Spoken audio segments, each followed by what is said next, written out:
Hello, everyone. Good morning, good afternoon, good evening, wherever you might be joining us from in the world. I was backstage, and one of our speakers is out in the Pacific time zone out in the States, and it's 4:30 in the morning. So some of us are certainly on different time schedules than the rest of us. But thank you for joining us. Certainly, as some of you have, start populating that chat and let us know where you're dialing in from. It's certainly one of our favorite things to see how many people are joining us today. It's hard to believe that we're already halfway through May. I certainly said COVID time has certainly moved faster than normal. I'm actually in the office today for the first time in I can't even remember when. I'm also not only excited about being back in the office, but I'm also excited to be back hosting the Insider Series. It's been quite a while since I've done it, so I'm very excited to be back today as we're focusing on esports and gaming. This particular the esports and gaming ecosystem has been gaining a lot of popularity recently, but certainly that growth and that acceleration over the last 12 months has been huge due to the lockdown. So we're going to be focusing on a couple different things today within, the esports world and how it's merging with traditional sports, how it's impacting grassroots participation. And then finally, we're going to talk a little bit about how sports, esports and gaming and sponsorship are all intersecting together. But before we dive into that, we just want to take a quick look forward to some of our upcoming events. The next Insider Series will be on June 16th, looking at match day experience. After Saturday's FA Cup final, we've been waiting a long time here in the UK for fans to return. So this is really kind of the perfect time as we see fans starting to return to the Premier League, as we see the Euros coming up. It's the perfect time to hear about how teams are preparing for that shift of fans back into venues. You'll hear from the likes of Tottenham, the NFL, the PGA Tour, and many more on how they're going about their plans. Also, in terms of our major events, we just want to let you know on July 7th and 8th, we'll be returning with our Sports Pro APAC series. For anyone that's working in that marketplace or anyone that's looking how to grow into APAC, this is surely an event you're not going to want to miss. There's already an incredible lineup in place for you to learn from, including Star and Disney India, Facebook, KO, DAZN, Chelsea, Twitch, the AFL, and many more. So very quickly, just looking back to today's agenda, like I said, we're going to be kind of covering three different areas. To end the day, we'll be looking at everybody's, or one of our most popular topics, which is sponsorship. We'll have EA's Madden franchise, probably their biggest stalwart, perhaps maybe FIFA, as well as looking at Fanatics and see how sports, esports, and sponsorship are all coming together. Just before that, we'll have the NBA 2K League and Drone Racing League, as well as Professional Gamer Solissa, discussing grassroots developments within esports and specifically how they can grow female participation within esports. But before then, to kick off the day, we're going to be looking specifically at how esports and gaming have adopted new fans over the last 12 months during the lockdown and what we can expect from this dynamic moving forward. One of the things we strongly encourage, we want this to be engaging and conversational, so you can follow along on social using the hashtag SPInsider and follow our Twitter handle at SP_influencers. This Twitter handle will also keep you up to date with all upcoming events and any speaker announcements. Now, just before I hand things over, one of the features on the platform is, you've already seen the chat, which you guys are populating quite nicely. There will also be a series of polls run throughout the day. So just quickly to get you used to it, over the last 12 months, how have you interacted with esports and gaming? Have you passively come across it, whether that's on TV, is it Twitch, is it YouTube, is it something you've actively searched for, or is it something that you didn't watch any esports and gaming over the 12 months? I think you might be in the minority on that, but certainly let us know how you've been coming across that, and we'll check in on those results a little bit later on. Lastly, in terms of features within the platform, you've got the chat, you've got the polls. The last one is for questions. For any questions you want specifically asked of our panelists, please make sure you're using that questions tab, as that's where the moderator will be pulling those questions from. You'll also notice within the questions tab that there's a Facebook-esque feature allowing you to like questions. So if you see something you want to hear an answer for, give it a like, as we'll be sort of filtering those questions based on popularity. Finally, just a couple of little hints for you. You've probably, if you haven't already, noticed a bunch of sort of sound notifications. There's a little bell icon just to the left of the chat tab. If you click that, it'll mute any incoming notifications so that you can enjoy without any sort of distractions. If you're having any connectivity issues, we do recommend using Google Chrome. If you are having issues, you can use the chat feature to address those, and a member of our support team will help you out there. And if at any point you get disconnected, please use the email support@sportspromedia.com, and we'll help you get back in. And then finally is a common question. All of today's sessions will be recorded. So if you miss out on anything or you want to share with a colleague, you can find all of the content on demand at the Sports Pro Insider Series website. All right, so that was about 5 minutes of me. I know you're not here to listen to me, so I'm very excited to hand things over to Kirsty Infield, who will be your moderator for this first session, and I'll see you on the other side. Hello, everyone. Thank you for joining us today. My name is Kirsty, and I'm the founder and director of Swipe Right PR.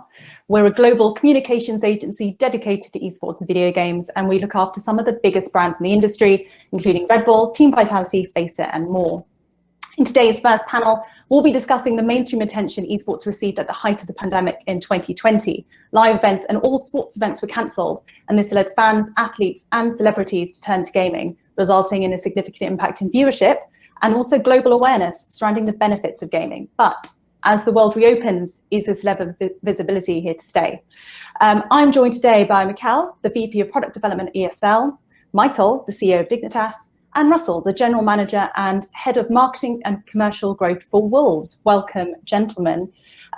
Thank you all for joining, and great to see some of you again. Perhaps we can start with a little bit of an introduction into who each of you are and what you do. And perhaps, Michael, you can start us off. Sure, I guess it's this Michael. I'll kick it off. Michael, yes. Hi, everyone. Michael Prindeville, Chief Executive Officer of New Meta Entertainment and Dignitas, the global esports org. We participate in a number of different titles across the competitive esports landscape, including League of Legends. We're one of the 10 franchises in North America. Counter-Strike, we have a team based in the Nordics in Europe. Rocket League, where we also have a European team. And we're very strong also across women in gaming, including a women's Valorant team. And beyond that, really, we produce a number of different content pieces as well through our internal capabilities. So an esports team wrapped into a media company, I would say. Awesome. Thank you. Mikkel, over to you, please. I am VP of Product Development at ESL. ESL is the largest independent tournament organizer in esports. We run massive tournaments around the world. Pre-pandemic, we were doing about 10 arena events around the world, Australia, South America, North America, Europe. Currently, we run, our biggest product is the ESL Pro Tour, which is a series of tournaments for Counter-Strike with over $5 million in prize money. And I am one of the people developing that product essentially currently. And apologies for any construction noise. The neighbor decided to fix something up today. Very convenient, but we can't hear a thing. It's all good. Russell, over to you. Yeah, no, thanks, Kirsty. Yes, so I'm the General Manager of Marketing and Commercial Growth at Wolves. So essentially my role is all about fan growth. It's taking what has always been a traditional football product and diversifying it to reach new fans in new markets. So we now think of ourselves very much as a sports and entertainment business. We have verticals in football, in fashion, in esports, in music, many other things. So for us, it's my role is about fan growth, and then to commercialize that fan growth through partnerships and retail and licensing. Excellent, lovely. And then I think you also have there's a video introducing Wolves as well. So perhaps we can jump to that to introduce your team.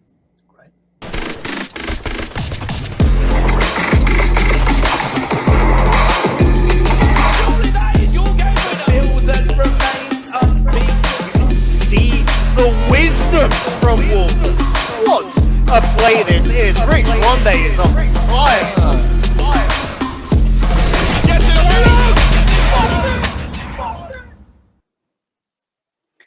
Excellent. So I think to start off the session, I'd like to reflect back at sort of what happened throughout 2020 in the world of esports, but also sports as well. And I think to start with, if we go back to the very, very start of the pandemic, the very start of lockdown, within the first week, Twitch reported video game playing was up by 75%. I'm quite interested to figure out whether or not whether that shift translated to your own viewership and also fan demographic, whether your organizations felt any kind of shift or an influx. And perhaps, Carmack, I'll come to you first, because I read a recent interview you did with Verdict, and you were looking at some of the numbers from 2020, and you said that ESL reported an all-time record for your last season broadcast. So obviously you guys did feel a really positive impact from 2020.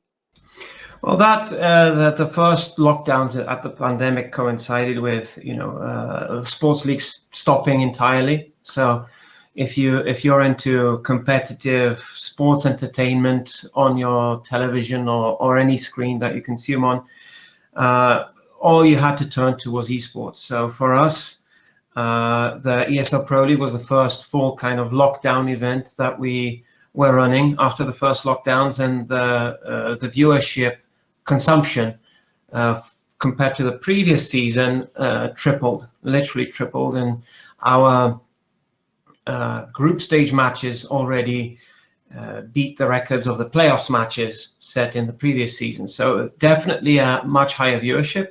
In terms of who those people were, one might think these are regular football fans, but I wouldn't say that, because if you monitored social media, just casually go on Reddit, or so the younger generation would typically go on Reddit, make a thread, hey, I don't know, a Premier League fan or a Serie A fan, and I found esports because there was a lockdown. There was no such thread. I think it was mostly actually people who were casual, occasional viewers and turned into regular viewers, or people that maybe were into esports before and came back because there was nothing else. I wouldn't say that we had a particularly great number of completely brand new viewers necessarily. Okay, and Russell, correct me if I'm wrong, but you've had two rosters, one for FIFA and one for Rocket League. Is that correct? For Wolves? We actually have 5 teams. Yeah. So we have a European a Brazilian FIFA 21 roster. We have a European Rocket League roster, and then we have 3 rosters in China for Identity 5, FIFA Online 4, and also Call of Duty Mobile. Awesome. And then, so in terms of the connection that you have with Wolverhampton Wanderers, did you see sort of your fan base from the football side of the organisation move over to any of your FIFA content at all, or any other title for that matter? Yeah, I think we did. I mean, I think everybody at that time we were looking for something to fill a void really in our lives. So the Premier League probably is the most obvious example of where the transition was easy. That the game was the same. We were playing as Wolverhampton Wanderers, and it was played with players that we're all familiar with. So from our perspective, it's great because Diogo Jota is an incredibly talented FIFA player, and he went on and actually won that event. But what I think was really interesting about it was that it was played out across traditional media as well. So BBC, Sky Sports, as well as the fact it was streamed on Twitch and YouTube. I think that's really, really important that we do start to see, that traditional media start to take esports on. I know that other sort of traditional sports also were able to pivot quite quickly during that time. So, we saw the Grand National, we saw F1, but particularly from a Wolves perspective, fans were definitely joining in to support Diogo. Obviously I saw all the threads, I saw Twitter, people were absolutely jumping up and down when that last goal went in against Trent Alexander-Arnold for Liverpool. So yeah, most definitely we saw that. And this is something that we will come on to shortly. I'm really interested to figure out sort of that narrative of how esports sort of filled the void a little bit more. But Michael, your team, your organisation Dignitas has rosters in so many different esports, a load of the tier 1 esports, Counter-Strike, League of Legends. You also have a specific influencer content team. Did you see any pickup across specific rosters that you have? Was it across the board? Yeah, I mean, overall, across the board, viewership was actually up 30% for us in the months following the pandemic. So much like Twitch, I think we all saw a rise. I think the devil's in the details as to whether that was audience pulling from traditional sports or from streaming or from anything else, because Even before the pandemic, gaming was the dominant form of entertainment in terms of consumption on the planet, right? And I think that just sort of doubled down on the planet, right? So for us in particular, when it comes to traditional sports crossover, we're fortunate enough to have a wonderful ownership group that includes the Philadelphia 76ers, the New Jersey Devils, the Boston Bruins, the Houston Rockets, among others. And we saw that what the pandemic did was it really accelerated the relationship between the traditional sports entities and Dignitas in the forms of, being able to help them pivot from physical deliverables to digital deliverables and actually co-run events that resulted in significant viewership, as well as a new light for brands that currently or at that point in time weren't in esports to come over. And in fact, a lot of those live events, which were in the form of remote live broadcasts, which really has proven to be our sweet spot with our internal content studio, at that point in time, enabled us to now get into a position where we're looking to bring those previous brands that were not in esports into esports with a couple announcements coming up this spring and into the summer. So that's pretty exciting for us. As to the game titles, it's interesting. League of Legends saw viewership increase, Counter-Strike saw viewership increase, women in gaming all saw viewership increase. But I think that where you do see the traditional sports crossover is more in the titles that naturally cross over. So to Russell's point, or likely what Russell saw with Rocket League, is it's a tremendous esport that is inherent to anyone who's a non-endemic within the esports space. So you watch flying cars playing soccer, you understand exactly what's going on. So Rocket League in particular, we saw massive increases in the viewership and an audience that within traditional sports, in particular world football, was starting to gain notice of what was going on in esports and in particular start to gain an interest. I know a lot of community groups started actively reaching out to me and to Dignitas as well. And so that's an esport. I think when you have that crossover, that has a little bit of a better chance of grabbing some of that audience share than some of the more endemic MOBA titles or first-person shooters. Yeah. And I want to go back to something that you said in an earlier part of your answer about how different businesses within esports and sports had to pivot, and then whether just to see how the pandemic, how lockdown affected each of your business strategies. And I think perhaps starting with you, Russell, because I know that you work quite closely with F1, and you were also involved with the Le Mans 24-hour virtual as well. Yeah, no, absolutely we were. So I think I'll take those two separately. I think business strategy for us was we were already shifting our business strategy, and the pandemic definitely accelerated our thinking. From a purely football perspective, our growth was really pleasing, but it became quite clear to us that there was going to be an element of a ceiling, and to really kick on and try and catch the top six, particularly commercially, we were going to have to think differently. And so, whilst we've seen fan base grow 1,000%, we now create content in 5 different languages. Commercially, we're still 600% behind Spurs. We're 1,000% behind Manchester United. So to attempt to close that gap, we needed to create a challenger proposition, which is really where this idea of being a sports and entertainment business came from. So I suppose we see our North Star being someone like Red Bull, who 20 years ago were a caffeinated energy drink that gave you wings. Now they employ 12,000 people. They have a 6 billion revenue turnover, and they've got verticals in esports, F1, football, music, extreme sports, etc. And for us, that's very much the model. In terms of Le Mans, we were lucky because we had a partner that was running a very successful World Endurance Championship team. As you probably know, both the WEC and the F1 came to a halt during the pandemic. So they were offered the opportunity of entering this race. They came to us because they realized that esports was something that we were really ambitious in. And I guess there was an element of expertise sharing on both sides. It caught a lot of traction because suddenly a lot of F1 drivers, both past drivers and current drivers, signed up to represent teams. So everyone from Fernando Alonso to Rubens Barrichello, Jenson Button, Charles Leclerc, George Russell, Max Verstappen, they were all signing up for teams. So suddenly it really gained some traction. I think from a Wolves perspective, obviously it was very, very exciting for us to be involved.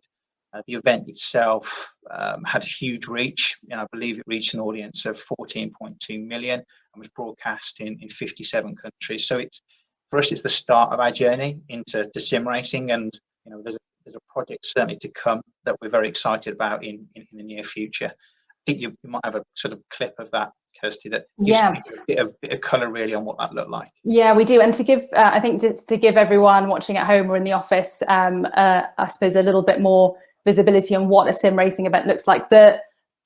It looks incredibly realistic, incredibly close to an actual sort of live sports event. And one of the things that made this event special was that it took place when the real Le Mans happened, and it combined everything. And it wasn't just drivers against sim racers; it was them coming together. They were all in teams of 4 collaborating, and that is sort of what made the most impact from a mainstream point of view, but also with connecting current race fans and sim racing audiences. So yeah, if we can hop over to that video now, that'd be great. For a little bit later in the race. Quick shout out to MotoGP's Susie Perry and all the other Wolverhampton Wanderers fans looking there at the Gulf Racing Wolves sponsored car. Wolverhampton Wanderers, for those of you who aren't British football fans, is a Midlands-based football team based in the town, perhaps unsurprisingly, of Wolverhampton, just outside of Birmingham, or Birmingham would be just outside of Wolverhampton, they would say. So Wolverhampton Wanderers, their first venture into esports as racing, sponsoring this Gulf Racing team. And again, not quite sure where that link came from.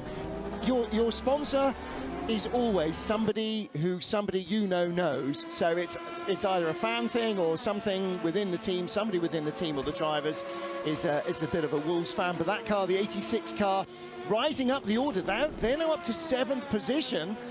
Ben Barker started the car. He's a regular driver for Gulf Racing in World Endurance and at Le Mans. Had a bit of a spin in one of his early stints, but the car now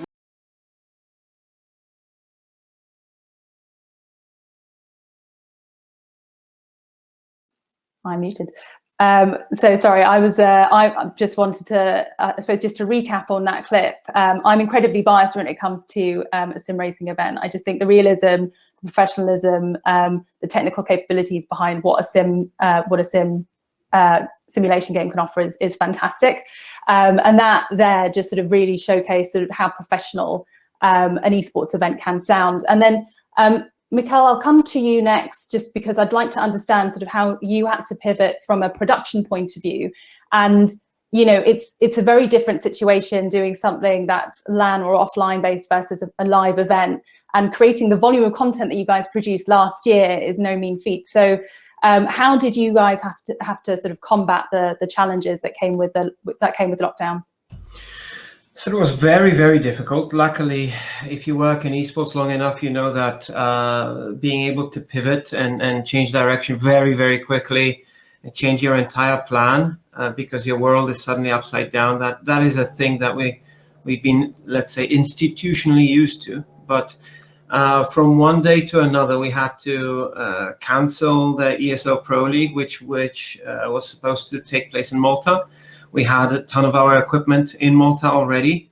The lockdowns have made it so that the teams couldn't travel. So because of the nature of Counter-Strike, which is a very a game that requires extremely quick internet connection speeds, so you can't really play it online across the ocean, for example, Europe to North America. We had to break the ESL Pro League into regional divisions, and most of the competitions actually we had to break into regional divisions, and we had multiple champions for events that were supposed to have one global champion, because what we do is very similar to let's say ATP tennis, where we put up a venue, players from all over the world show up and compete. Now with traveling being made impossible or highly restricted, we did it, most of it online. These days, actually, most of the Premier Masters level tournaments, they happen online, and teams from North America or other continents, they travel into Europe and play online from a European location. And this summer, we will have, hopefully, COVID permitting, our first LAN event with Intel Extreme Masters Cologne. But it's been challenging on many fronts. Number one, changing the shape of our competitions, redefining what that looks like, but also making sure that our production online was up to scratch, because every tournament organizer out there was relying on the fact that there's a huge, beautiful stage, thousands of people that you can show in the audience, fireworks, LED light shows, music, and everything. And suddenly you're down to literally 2 or 3 guys locked up in a small room, some lights and an LED screen behind them. That was, pretty jarring, I have to say, in the beginning.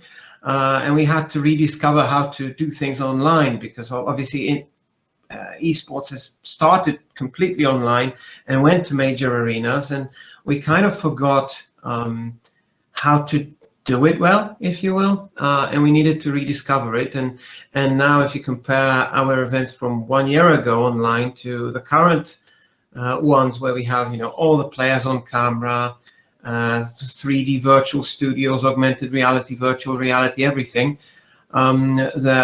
the leap that we had to take and that we took is enormous. And these are lessons that we will take back to stadium operated events again when we actually get back to esports as we knew it in 2019. Thank you. And then, Michael, towards the end of your last answer, you were sort of talking about how there was viewership growth across all titles, but more substantially across simulation games. So I suppose my question to you is, in your opinion, who was the real winner out of the pandemic? Was it, are you seeing enough of an increase in League of Legends and Counter-Strike to sort of make I suppose, consider it significant growth? Or really was that growth focused more on like NBA, FIFA, those titles that were just more accessible and celebrities were tapping into? Yeah, I mean, I think the real winner probably remains to be determined, right? I mean, the reality is that I kind of think of gaming and esports as one form of entertainment, right, that someone consumes. So there's definitely a world where someone is a fan of golf, they're a fan of Netflix, and they're a fan of the Food Network, right? And so was there an opportunity during the pandemic for that person to take on a new consumption habit, right? And I think the answer was definitely yes. And the answer is now or the question is now will that remain? And I do think that gaming has been core to people's consumption habits over the last 20 to 30 years, and certainly the pandemic allowed that opportunity to accelerate. In terms of the exact titles where we think there might be crossover boost, it's about playing the games, right? So the games that are most accessible to the fans who are not just watching the esport, but they're also able to play and do so with confidence. So I think naturally the traditional titles are going to get a boost there.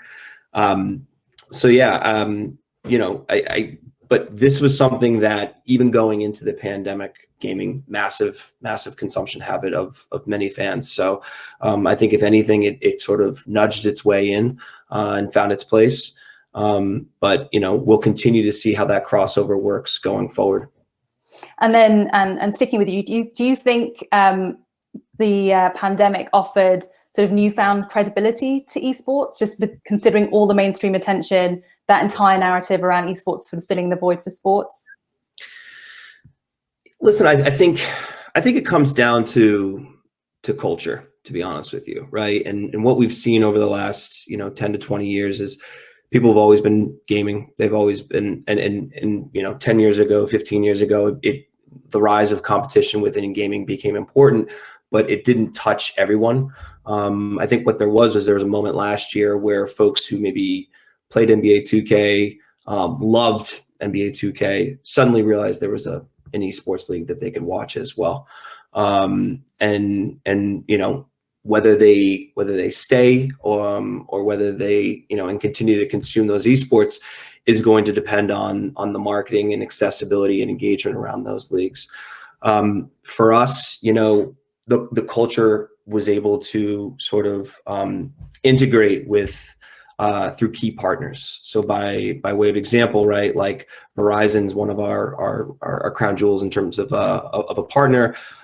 They were able to help us scale the pandemic and vice versa, right? So they have pretty amazing crossover celebrities and athletes who love to game, and we were able to put together quite quickly events between some of our League of Legends players and Hunter Pence, for example, Major League Baseball player, one of our star females, Emulate, and Lily Singh, one of the biggest YouTubers in the world, George Kittle from the San Francisco 49ers. These were all events that where gamers were being integrated with traditional sports athletes live from the 5G gaming studio that we have in Playa Vista here in Los Angeles, right? And the number of fans and viewers that turned out to those were massive, right? So suddenly you had Hunter Pence's baseball audience understanding that he was a gamer. They probably gamed, right? They're watching him, and suddenly they're introduced to Demonte from League of Legends, right? And so I think it goes back again to the culture, right? And the ability to work with key partners who are able to put yourselves in positions to cross over with those in traditional sports, celebrities, YouTubers, and it's all gravy. I mean, this is the rising tide that floats all boats. Thank you. And Russell, I'll come to you next. There are many who think that esports is or was well on its way to overtaking sports in terms of its reach. This is sort of been a long-term debate in the esports industry. And part of that is just because of the more aging audience across sports. So I'm just wondering if you also see that, if you see sort of if you see kind of the multi-generational audience sort of being naturally tied to gaming as opposed to more traditional sports. Yeah, I mean, I think that esports still has a way to go to eclipse the sort of traditional sports in terms of viewing audience. By example, the Premier League has a cumulative viewing audience of 3.2 billion and is available in 188 countries. However, that I still believe that traditional sports must not put their feet up. The live experience, which I know Mikhail mentioned, and it's everything. So it's not just the fan in the stadium, but for the viewer watching at home, that noise, the colour, the passion, the I was there moments, and there's a shared experiences is what drives the game. And personally, I've seen so many mundane football games over the last year. No fans, no atmosphere. Even players that have been told not to touch each other when they celebrate. And don't even get me started on VAR. So, and have young people engaged with these games? I can speak from experience of my young son, and the answer to that is that he's a season ticket holder, so he loves the live experience, but he hasn't watched one single game on TV. Whereas I feel like the esports and gaming industry have found a way to really engage young people. I've sat with him and I've watched the end of season Fortnite events, including the Travis Scott concert, including the live Star Wars events, and it's very much a community thing. So he's also sitting there with his gaming headset on. He's talking to his friends socially about what's happening on screen. He's got a second screen going, which has got an influence that he likes. Again, talking about the live events, and so I certainly think that traditional sports has got to really think about how it engages certainly young people within that almost non-live environment. I mean, we obviously invested into Rocket League as well this year, and just to watch the sort of the tense games unfold. So it's so fast, it's so dynamic, and if you watch some of the chat that's happening on the right hand side, it's moving so fast that sometimes it's difficult to keep up with it.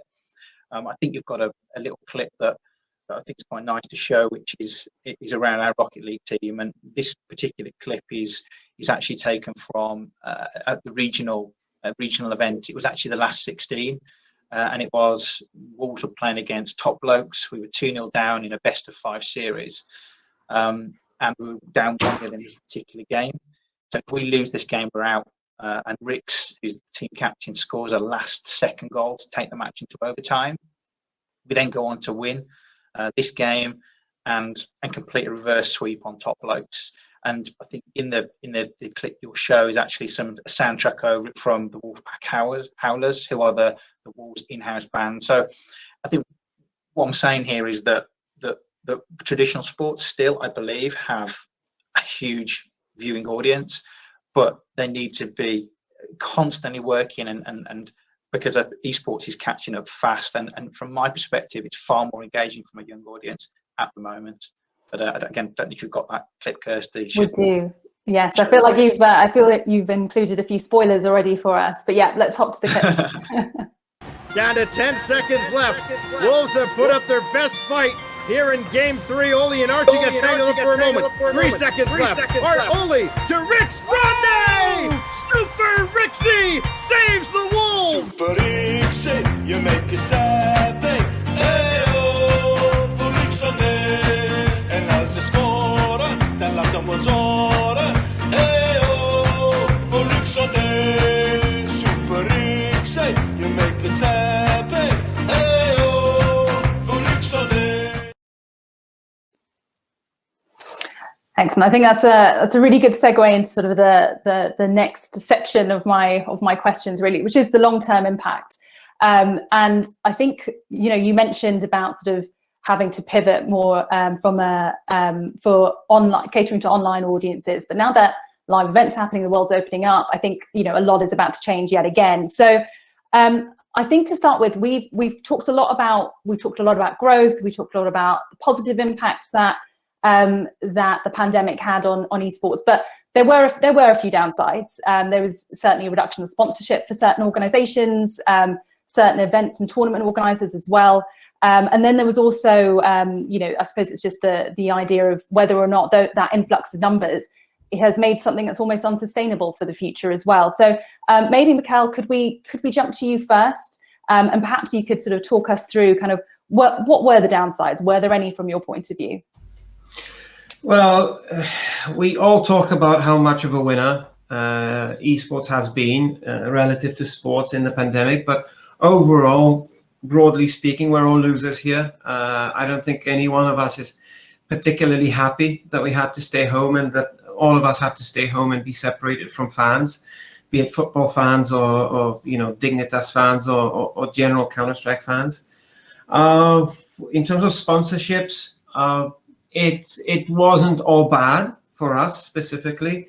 I mean, we've recently announced the extension of our Intel deal. We continue to work with multiple brand partners. We've lost out on several opportunities, though. One instance is a monitor manufacturer. We were about to sign with a monitor manufacturer, but when live events got cancelled, you could no longer see the top gamers in the world show up to our stages and play on the equipment that we provide. So that went out the window. So it wasn't all bad, wasn't all good either, right? Overall, it's just everybody's just waiting for players to show up on LAN at the very least. Some have already done it. Some are doing it this week. I believe Rainbow Six, the Six Invitational, is running in France live, and that's going to be back to normality. The teams, as I understand it, were under a lot of pressure. Teams normally they show up to an event like ESL1 Cologne or IEM Katowice, and they do a lot of local activations with sponsors on site of the event, around the event. Additionally, all that went out the window as well for them. So that generated a lot of difficulty for everyone, and we've all needed to learn how to cope with the fact that we are not able to deliver value to our partners in the manner that we were all used to, and we needed to come up with different ways. But all in all, I think we've come out very well, all things considered. I'm curious to see to hear what Michael would say from a team perspective, but from our perspective, I think we are in as good a shape as we could have imagined to be 1 year ago. And doing my job for me, but thank you, Mikhail. Michael, over to you. From an esports organization perspective, how were you impacted? I think Mikhail hit the nail on the head there. I mean, listen, offline events continue to be the crown jewel of esports. It's what everybody looks forward to in the schedule. I know, I am Katowice putting 60,000 people in a stadium like in Poland, like that's one of the best weeks in esports, right? And that's just within Counter-Strike, right? You factor in the majors into that as well. There are so many key events that ESL honestly has on a global level that so many people look forward to, and they build their partnerships. Obviously, being a digital first space with a lot of digital deliverables, but the physical, the ability to show up at the stadium, to show up at gaming events, to utilize your talent to work with partners, to connect directly with fans, like that's never going to change, right? You need that in-person connection. I think we as humans need that in-person connection. I think we all kind of inherently know that. So pretty excited for the future, the next 6 months of 2021 and the rollout of those live events to get back out there, kind of your traditional on your feet activations. But the reality was for us, like we sort of had pivoted before the pandemic to more of a media company where we had internal live broadcast capabilities done on a remote level, right? And so we were quite quickly able to pivot any major physical deliverables that we had to these live online events that frankly generated like tremendous viewership, and kind of serves for us as a blueprint going forward on how to work with partners to really deliver the data that they're looking for in terms of value around a partnership. It's easier to measure digital deliverable impressions than it is the inherent offline event connections to fans. Still very much a core component and way more fun, to be frank. But we were fortunate to work with partners who understood that. Were able to move quickly with us and pivot quickly. And frankly, we were able to meet our deliverables and add partners. So overall, I think it was a net positive for us. It accelerated our personal business. It accelerated the space. We don't want to go through it again. I don't think anybody does. And we look forward to the return of offline events. And you both just talked about sort of the learnings that you felt being able to pivot your business, but also from a production point of view, figuring out what to do with internet stability issues and just sort of the production challenges from working from home.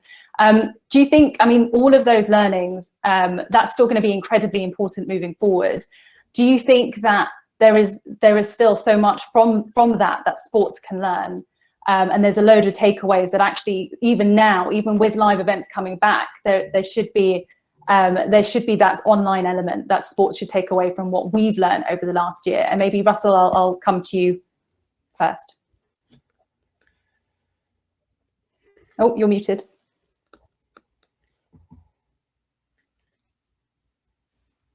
Oh, are you unmuting?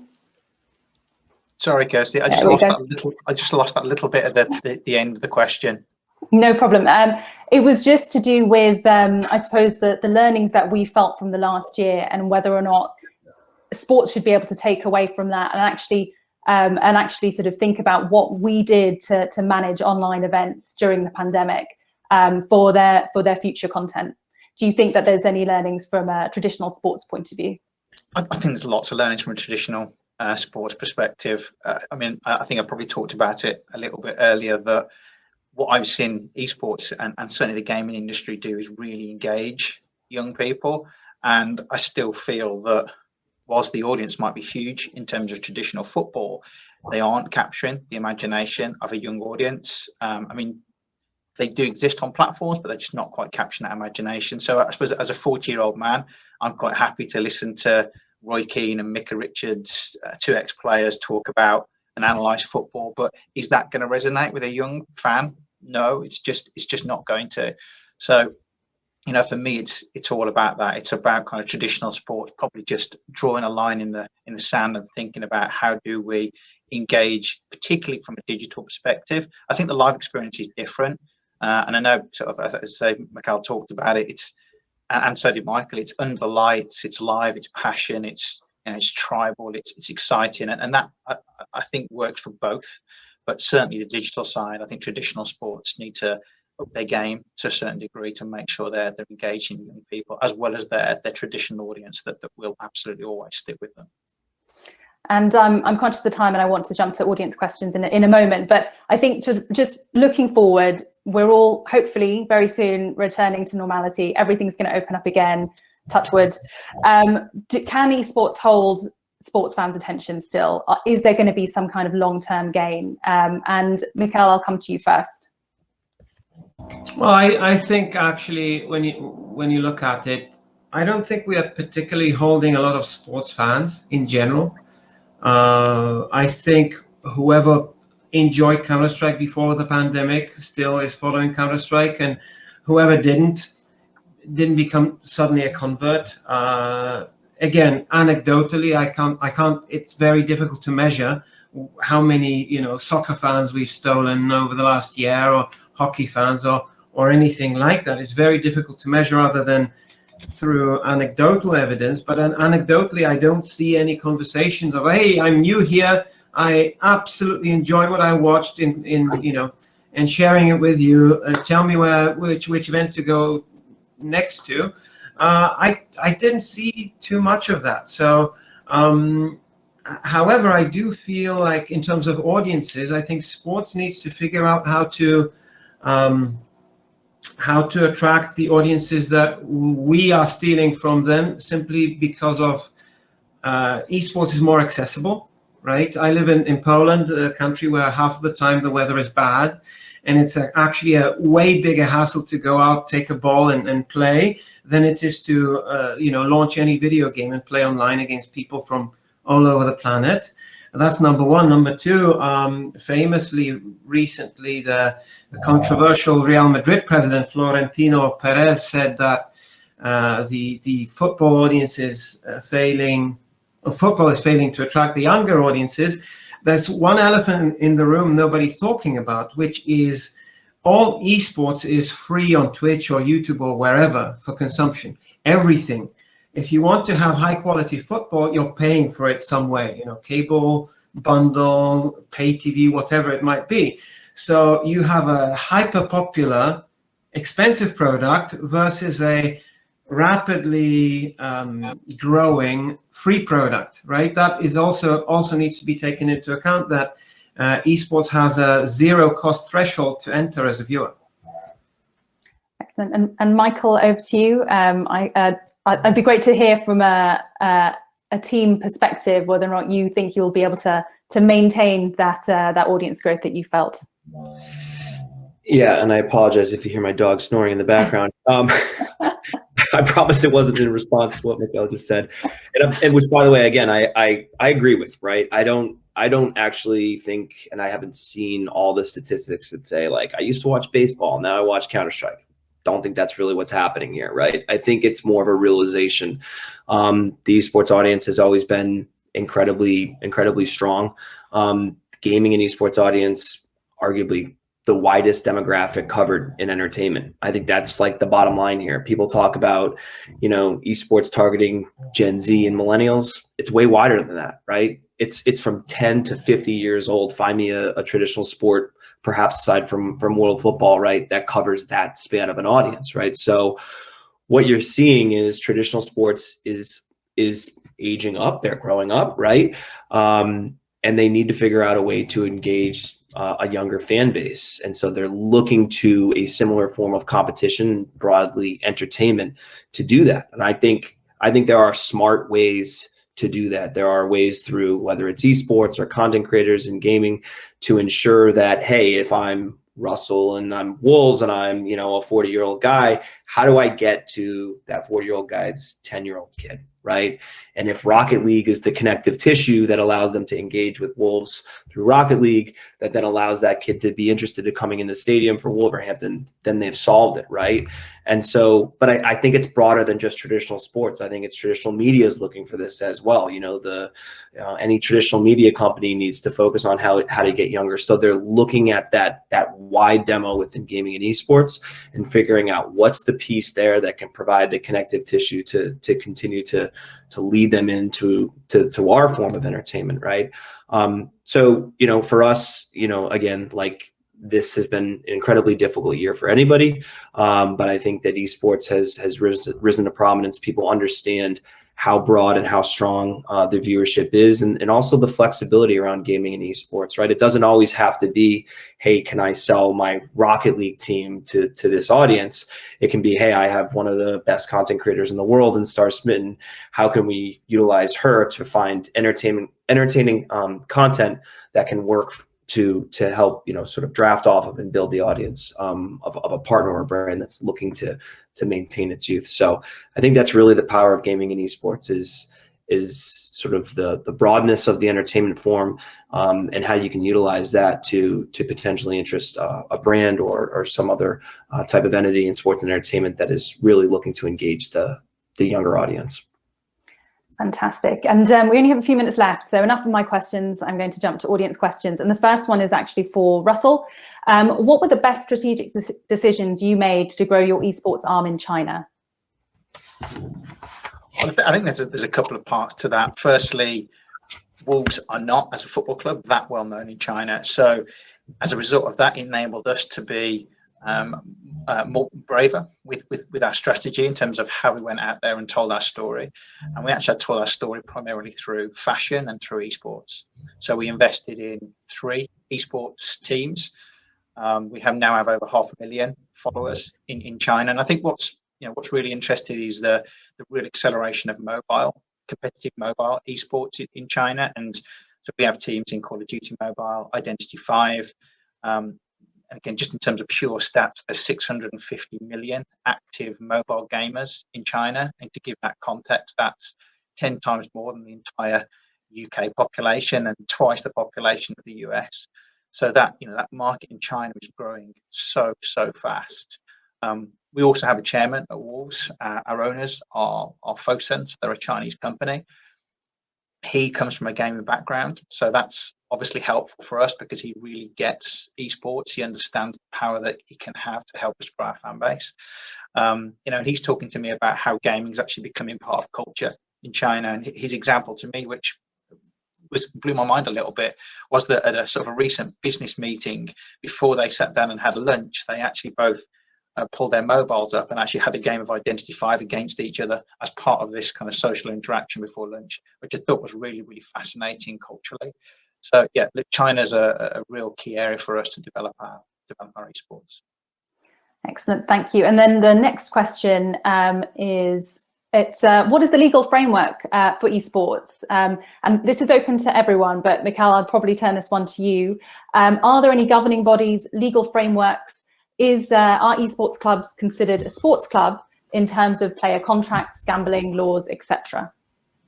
So I think the second part of the question would be specifically for Michael, because he works in an esports club, team, whatever you want to call it. But in terms of legal frameworks, really quickly, different game title is a different intellectual property, which is owned and held by a publisher. Typically a tournament organizer, if there is an independent tournament organizer that is not the publisher itself, we would have a license to operate that tournaments for that specific game. Again, from game to game, the rules for such a license are very, very different. But they stipulate basically, how you can monetize, what you can do with the game, what you cannot do with the game. For example, for one of the games, we're not allowed to add any, let's say, foreign elements into the game itself, such as let's say, corporate logo on a wall somewhere on the map. For one of the games, for example, it's not allowed. For other games, it is. Governing bodies, typically there are games that are publisher run as an esport. So Riot Games with League of Legends, or third-party run like Counter-Strike and ESL, for example. And there is a body in Counter-Strike called the Esports Integrity Coalition, which essentially is a number of lawyers and, let's say, esports referees who recommend punishments for players that potentially cheat or generally do things that are not good practices, let's say, in a clean esport, and then multiple tournament organizers, including ESL, will more often than not, most of the time actually, accept those. But when it comes to the status of a club, I'm not going to claim that I'm a bigger expert than Michael. So yeah, perhaps you want to take the second part of the question, Michael. Is an esports club considered a sports club in terms of player contracts, regulations, etc.? Yeah, so I mean, just to Miguel's point, right? Like esports is a little bit different from traditional sports. Like there's no FIFA or UEFA overseeing everything, or in the US, there's no NCAA by way of analogy, right? It very much is the publisher or the third-party tournament operator, like an ESL. You know, as on the team side, all of our players are signed to contracts. All of them, you know, get all the benefits of any full employee. And very much so on the betting side, which Miguel touched on, which is probably the most important piece for anyone who has a betting partner, as we do. The Esports Integrity Council is someone that we work together with to make sure that all of our activations, digital deliverables, are up to snuff for those partners. It's very much an exciting industry, the betting one, but also very highly regulated, and it's important that we all, you know, follow the rules. Excellent, thank you. I think we have time for maybe one more question. And this is also for all of you. What is your strategy for player development and training? Do you just focus on headhunting the best talent? And perhaps Russell, we'll go over to you. Yeah, look, I think at the moment we're relatively young in our journey. So in terms of the recruitment of talent, we need to recruit talent that we believe we can develop quickly. To get to the highest level of competition that we possibly can. So I suppose we're probably slightly in between the development side and the elite side as it stands at the moment. Excellent, thank you. And I've run over. Chris being here means that I've run over. So sorry for hogging the next panel's time. No, that's fine. We still have time. We can let the other two answer real briefly. I'm here just to give that little bit of heads up. Thank you. Any final comments from any of our speakers? I would just add to what Russell said on our side. Two things we're most focused on is one is technology, right? Like can we utilize partners like Verizon to help, you know, continue to develop these players that are either on our teams or in our pipelines through innovation. And the second thing is health and wellness, right? It's been talked about for, you know, for the last 4 or 5 years. We very much just went and hired an incredibly prestigious mental health coach who does a lot of work here in the California area with different universities and professional teams and big wave surfers who will be serving to aid not only our League of Legends team, which is based here in LA, but all of our teams on a global level. Truly feel like that will be part of the blueprint for you know, orgs seeking to truly develop top talent going forward. Thank you very much. And that, I believe, is all we have time for. Excellent. Well, I'm actually going to ask you to stick around, Kirsty, for a quick question. But Russell, Michael, Mikhail, thank you for joining us for that first session. We're going to quickly move things over to our next session. But Kirsty, while we give that next panel some time to get themselves situated and ready, I saw one of the questions come up from the audience, and you've done such a good job asking questions. I thought I might flip the script and let you answer a question.